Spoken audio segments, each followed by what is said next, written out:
ओम श्री परमात्मा नमः। मैं professor Harihriday Awasthi Ayurveda anatomy yoga and spirituality channel पर अपने पूज्य गुरु जी पंडित भगवत शरण शुक्ल जी के साथ आप सभी गीता प्रेमी सब्सक्राइबर्स, व्यूअर्स और सुधीजनों का हार्दिक स्वागत करता हूं। हम लोग गीता पर चर्चा कर रहे हैं। अध्याय 6 चल रहा है और श्लोक नंबर 21 और 22 पर हम लोग चल रहे हैं, जिसमें आज का जो प्रश्न है वो बन रहा है कि सुख की चरम अवस्था क्या होती है। तो इसके बारे में गुरुजी अपने वेद, उपनिषद और गीता के माध्यम से जो शास्त्रीय ज्ञान है उसकी ज्ञान वर्षा करेंगे और इस प्रश्न का समाधान करेंगे, जिससे सब लोग जानें कि सुख की चरम अवस्था क्या होती है और उसको कैसे हम लोग प्राप्त कर सकते हैं और लाभान्वित हो सकते हैं। तो मैं गुरुजी से निवेदन करूंगा कि कृपया वो अपना इस पर विचार रखेंगे।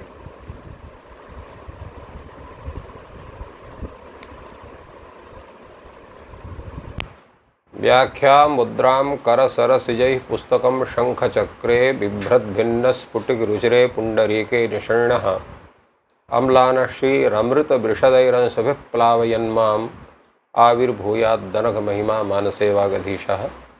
कृष्णाय वासुदेवाय हरये परमात्मने प्रणतक्लेशनाशाय गोविंदाय नमो नमः। इस चैनल का अवलोकन कर रहे सभी विद्वद्गण, सभी जिज्ञासु छात्रवृंद एवं ज्ञान पिपासु सज्जन गण और इस चैनल के संस्थापक एवं प्रबंधक आचार्य हरिहृदय अवस्थी जी, गीता का 6वां अध्याय चल रहा है जिस पर हम लोग चिंतन कर रहे हैं। और इसमें ये प्रश्न यह हुआ है कि सुख की वह चरम अवस्था क्या है, हमको कैसे प्राप्त हो सकती है,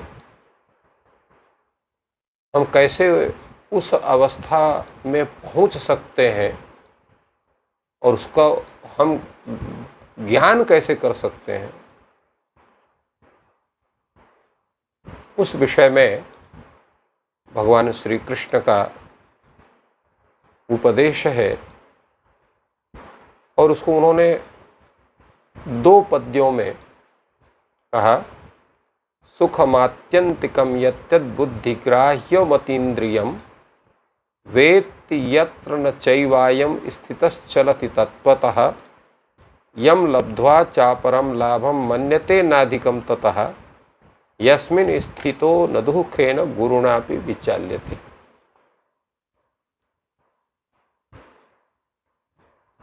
तो सुख की जो अवस्था है वो 2 तरह की होती है। एक इंद्रियों के माध्यम से जो सुख हमें प्राप्त होता है, जैसे बताया गया है 5 कर्मेंद्रिय, 5 ज्ञानेंद्रिय प्रत्येक इंद्रियों के विषय हैं। जैसे ज्ञानेंद्रिय के जो विषय हैं वो शब्द, स्पर्श, रूप, रस, गंध, ये ज्ञानेंद्रिय की विषय।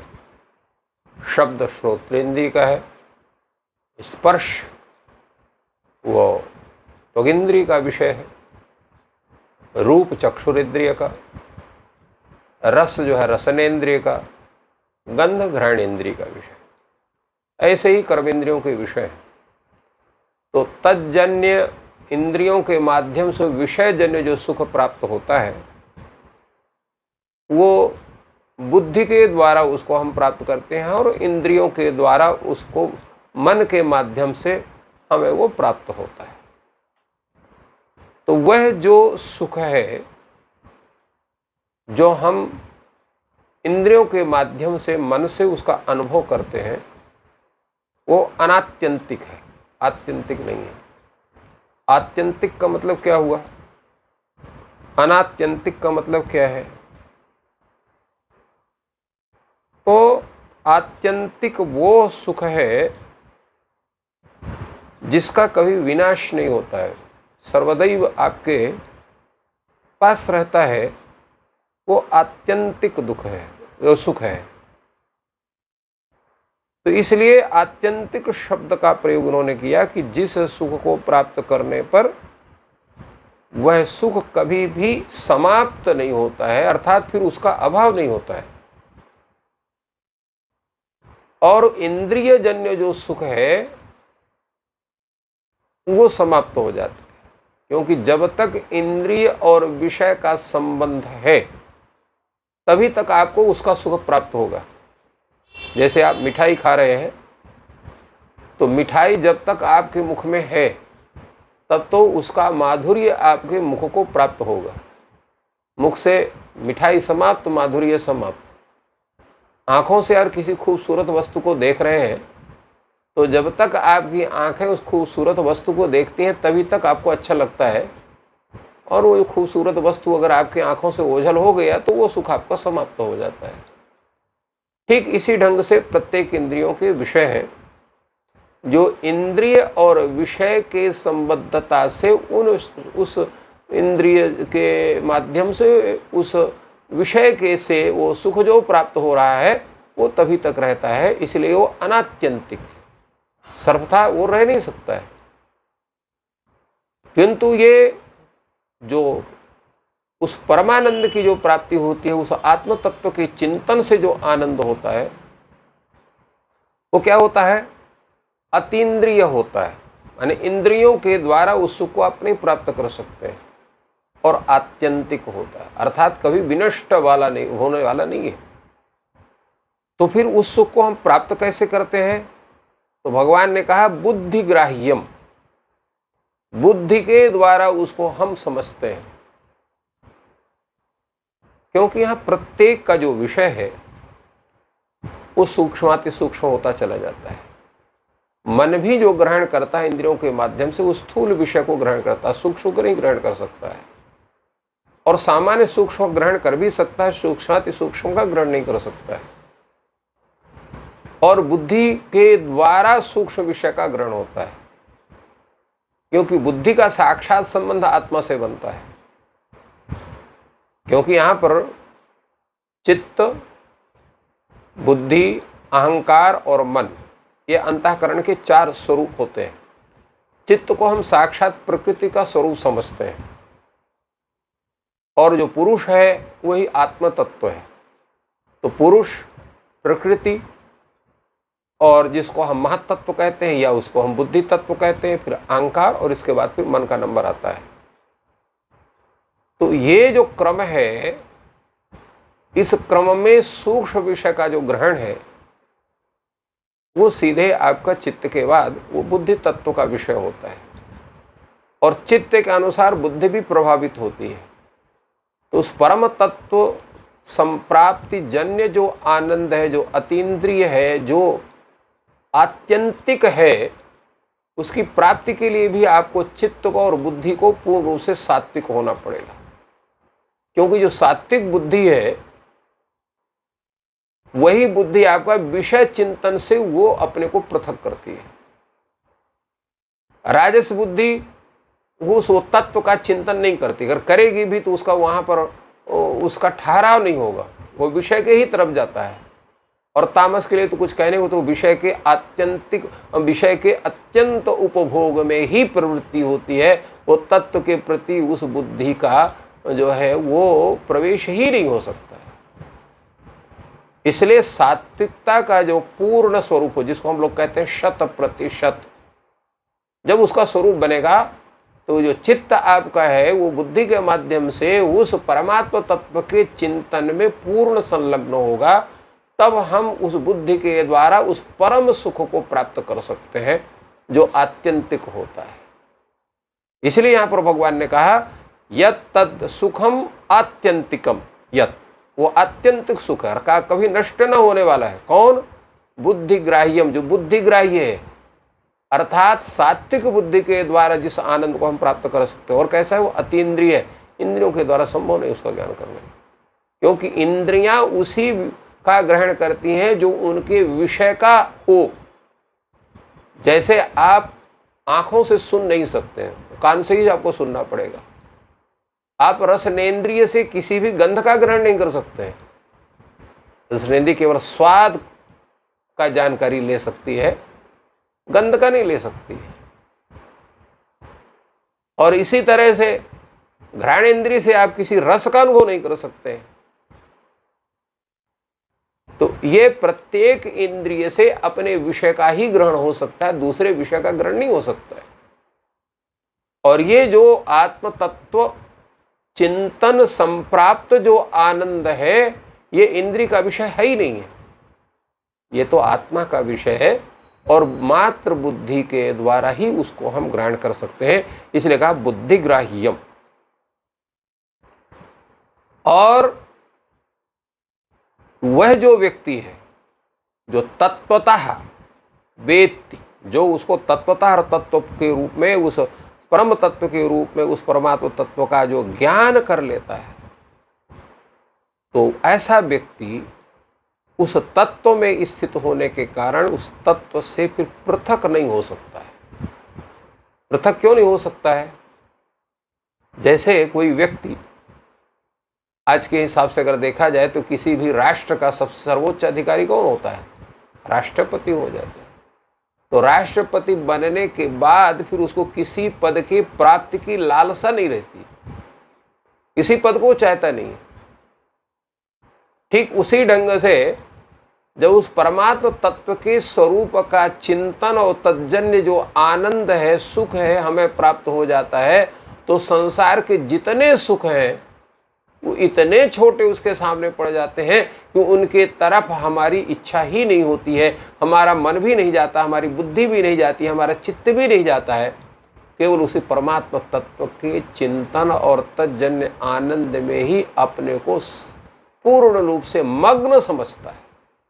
तो ये वो स्थिति होती है उस आत्यंतिक सुख की प्राप्ति की, जो परमात्मा तत्व चिंतन और उनके स्वरूप के ज्ञान से वो प्राप्त होता है। और स्थिति क्या हो जाती है उसकी? यम लब्ध्वा चापरम लाभम मन्यते नाधिकम तथा। जब वह आपको प्राप्त हो जाता है तो उससे अधिक दूसरा कोई लाभ आपको समझ में नहीं आता है। जैसे हमने कहा कि राष्ट्रपति पद प्राप्त करने के बाद यहाँ तक कि प्रधानमंत्री तक का भी पद वो छोटा हो जाता है, और छोटा है भी है वो। तो प्रत्येक पद, प्रत्येक सुख हमें छोटे लगने लगते हैं, ये व्यवहारिक स्वरूप है। किंतु वो राष्ट्रपति का पद भी क्या है? वो आत्यंतिक नहीं है, वो 5 वर्ष या आयु तक का ही सीमित है। तो इस कारण से जो परमात्मा तत्वजन्य जो आनंद है, वो संसार के भी जितने पद हैं उनसे सबसे भी विलक्षण और अत्यंत सुखदायी और अत्यंत बुद्ध जो है उसका, जिसकी हम परिकल्पना नहीं कर सकते, वो अनुभव का ही विषय है। उसका जो अनुभव कर सकता है कि वो सुख का स्वरूप क्या होगा। जैसा अभी एक बार आप लोगों के सामने ब्रह्मानंद वल्ली का तैत्तिरीय उपनिषद में आनंद के स्वरूप की व्याख्या की गई थी, आप लोगों ने सुना होगा। तो वो जिस उस परमात्मा तत्व को, ब्रह्म तत्व को प्राप्त करने पर जो आनंद प्राप्त होता है, उस आनंद का अनुभव केवल अनुभव करता ही ज्ञान कर सकता है, उसका वर्णन नहीं कर सकता है। जैसा उसमें कहा गया है कि जैसे आंखें कोई अच्छी चीज को देख ले, उसका वर्णन नहीं कर सकती हैं, क्योंकि वर्णन का कार्य क्या है? मुख का है, और देखने का कार्य किसका है? वो आंखों का है। तो वो उस जो परमात्मा तत्व चिंतन के द्वारा जो प्राप्त आनंद है, जो लाभ है, उस लाभ को जो प्राप्त कर लेता है, तो उससे अधिक संसार के जितने लाभ हैं, जितने सुख हैं, किसी पर उस व्यक्ति की दृष्टि नहीं जाती है। और एक और बहुत बड़ी बात है, कोई प्रश्न कर सकता है, चलो ठीक है, उनको आनंद, बहुत बड़ा आनंद प्राप्त हो गया, उनको कभी भी किसी दूसरे आनंद की प्राप्ति जो है नहीं होती है, उनको आवश्यकता उसकी नहीं होती। तो अगर कोई बहुत बड़ा दुख आ गया तब तो उसका आनंद भंग हो जाएगा। तो आप उसको आत्यंतिक आनंद कैसे कह सकते हैं? जैसे मान लीजिए क व्यक्ति है, उसका ज्येष्ठ पुत्र जो युवा है, विवाह जिसका हो गया, उसके बच्चे भी छोटे छोटे हैं, अगर वो मर गया या उसकी पत्नी मर गई या उसका नाती ही मर गया या उसका कोई मित्र मर गया या माँ मर गई या पिता मर गया, तब तो अत्यंत उसको शोक होगा, क्योंकि प्रियजन्य वियोग अत्यंत कष्टकारक होता है। तो उससे तो उसका सुख भंग हो गया, तो आप उसको आत्यंतिक कैसे कह सकते हैं। दूसरे मान लीजिए आपके यहाँ डकैती पड़ गई और संपूर्ण आपको लूट के चले गए और आपको मारपीट करके आपको घायल कर दिया या अंग भंग कर दिया, तो जो कष्ट आपको होगा, तो आप कितने भी परमात्मा तत्व के चिंतक हो, आपको तो कष्ट होगा। तो आत्यंतिक आपको सुख कहाँ हुआ, वो तो अनात्यंतिक हो गए वो भी। इस तरह के प्रश्न हो सकते हैं। भगवान ने इसका भी समाधान किया, यस्मिन स्थितो न दुखेन गुरुणापि विचाल्यते। भयंकर से भयंकर जो कष्ट का जो स्वरूप है, उस परमात्म तत्व के प्राप्त करने वाले व्यक्ति को विचलित नहीं कर सकता है। ये उसका स्वरूप होता है। जैसे कोई व्यक्ति है, मान लीजिए वो चपरासी रहा हो और उसको तनख्वाह जो मिलती रही, वेतन जो मिलता रहा, उसको 50,000 मान लीजिए मिलता रहा, और उसको तत्काल कोई अच्छी पोस्ट उसको मिल गई और बहुत दूर विदेश में मिल गई, और वो अपने महीने भर की जो 50,000 की जो तनख्वाह है उसको लेने भी वो नहीं आ पाता है, तो उसको चिंता नहीं होती, जाने दो उसको, यहाँ तो हमको 5 लाख रुपए मिल रहा है 50,000 की जगह पर, तो 5 लाख की जगह 50,000 की उसके लिए कोई कीमत नहीं है। उसी तरह से जिसको परमानंद प्राप्त हो जाता है, तो ये जितने बड़े से बड़े जो दुख होते हैं उसको वो विचलित नहीं कर पाते, क्योंकि वो जो परमात्मा तत्व का चिंतन रूप जो आनंद हो इतना विशाल होता है कि ये जो बड़े से बड़े, इसलिए गुरुणा दुखे ने कहा, बहुत भयंकर दुख। तो भयंकर दुख दो ही होते हैं, या तो आपको आपके प्रियजन का वियोग हो, या आपको स्वयं अपने शरीर को भयंकर कष्ट हो, या आपकी संपत्ति इत्यादि का नाश हो। तो ये बड़े बड़े दुख भी ऐसे व्यक्ति को विचलित नहीं कर सकते हैं, क्योंकि उसको भी वो भगवान की कृपा मानता है। श्रीमद् भागवत में द्रौपदी भगवान से कहते, आप मैं आपसे वरदान मांगना चाहती हूँ। तो वो बुआ लगती थी भगवान की, श्री कृष्ण को। उन्होंने कहा, मांगो बुआ, क्या वरदान मांगती है। तो वो कहती है कि मुझे आप अत्यंत भयंकर विपत्ति मुझे दे दो। क्यों कि विपत्ति के रहने पर जो है आपका स्मरण हमेशा होता रहता है। तो तात्पर्य क्या है कि भगवत स्मरण जन्य जो सुख है, उस सुख के सामने भयंकर विपत्ति भी वो अणुमात्र हो जाती है। उसका स्वरूप जो है इतना छोटा हो जाता है, उसको विचलित नहीं कर सकता है। तो ये भगवान बताते हैं कि वो जो परमानंद का जो स्वरूप है, ब्रह्मानंद का स्वरूप है, कितना विशाल होता है, कितना वो नित्य स्वरूप में होता है कि उस सुख के सामने भयंकर दुख भी वो अणुमात्र का हो जाता था, तो उस व्यक्ति विशेष को विचलित नहीं कर सकता है। तो इसलिए भगवान ने बताया कि हम योग के द्वारा अपने समस्त इंद्रियों का दमन करके, उनको अपने वश में करके, और पूर्ण रूप से जब उस परमात्म तत्व का चिंतन हम करते हैं, उस परमात्म तत्व के चिंतन के माध्यम से जो सुख हमें प्राप्त होता है, वह सुख इतना विशाल होता है, कभी नष्ट नहीं होता है, और भयंकर से भयंकर कष्ट भी हमको विचलित नहीं कर पाते हैं। इसलिए जो योगी जन है, जो विद्वत जन है, उस परमात्म तत्व के चिंतन जन्य आनंद के प्रति ही उन्मुख होते हैं, और जिसको हम उसको मोक्ष स्वरूप या जीवन मुक्त का स्वरूप मानते हैं। तो इस तरह से उस परमानंद की व्याख्या भगवान ने यहाँ पर की। तो प्रकार से बहुत ही सुंदर विवेचन। तो गुरु जी ने जो चरम सुख है उसका पूरा विश्लेषण किया कि वो किस प्रकार से है। जो परमात्मा है, परब्रह्म है, उसका जो सुख है, उसके ज्ञान का जो सुख है, उसकी प्राप्ति का जो सुख है, वही जो है चरम सुख है। उसका पूरा विश्लेषण गुरुजी ने किया। तो हम लोग उसी ओर बढ़ रहे हैं और जो गीता का अध्ययन चल रहा है वो भी उसी उद्देश्य से हो रहा है कि हम सबको उस परमात्मा या पर ब्रह्म की प्राप्ति हो सके और जो क्षणिक सुख इंद्रियों के हैं उससे ऊपर के सुख की प्राप्ति हो।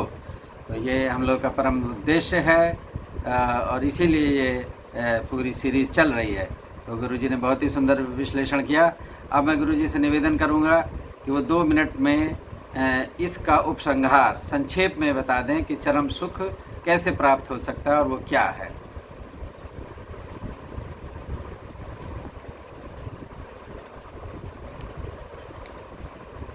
चरम सुख का जो उसके प्राप्ति के विषय में हमारे प्रयास होते हैं वो उसका मुख्य हेतु तो योग है। हम योग के द्वारा और साधना से जब हम अपने मन को संपूर्ण इंद्रियों को पूर्ण रूप से बस में करके और ध्यान योग के द्वारा जब हम अपने संपूर्ण इंद्रियों के विषयों से अपने को पृथक करके उस परमात्म तत्व के तरफ जब उन्मुख होते हैं और उस परमात्म तत्व के चिंतन से जब हमें उस परमात्मा के पूर्ण स्वरूप का ज्ञान हो जाता है और उस ब्रह्म के ज्ञान होने से उस तज्जन्य जो हमें सुख प्राप्त होता है, उस सुख के प्राप्त होने पर हमारी जो और वो सुख का अनुभव हम अपने इंद्रियों से नहीं कर सकते हैं कि जैसे हमने बताया कि इंद्रियों से केवल इंद्रियों से के विषय से संबद्ध ही आनंद हमें प्राप्त हो सकता है, बाकी आनंद हम नहीं ग्रहण कर सकते। तो इसलिए बुद्धि से ही उस आनंद की अनुभूति की जा सकती है और उसमें भी सात्विक बुद्धि के द्वारा। और उसमें जब स्थित व्यक्ति होता है तो किसी भी हालत में उस परमात्म तत्व के चिंतन रूप ज्ञान से अपने को पृथक नहीं कर पाता है और साथ ही उसको ये प्रतीत हो जाता है कि इससे अधिक संसार का कोई भी बड़ा सुख नहीं है, यही सबसे बड़ा सुख है। और एक सबसे बड़ी बात उसके साथ ये होती है कि वो भयंकर से भयंकर विपत्ति प्राप्त होने पर भी उस परमानंद से अपने को पृथक नहीं कर पाता है, अर्थात विपत्ति भी उसके सामने एक अणु मात्र ही रह जाती है जिसका उसको प्रतीति ही नहीं होती है। तो ये आत्यंतिक सुख का और ये स्वरूप है।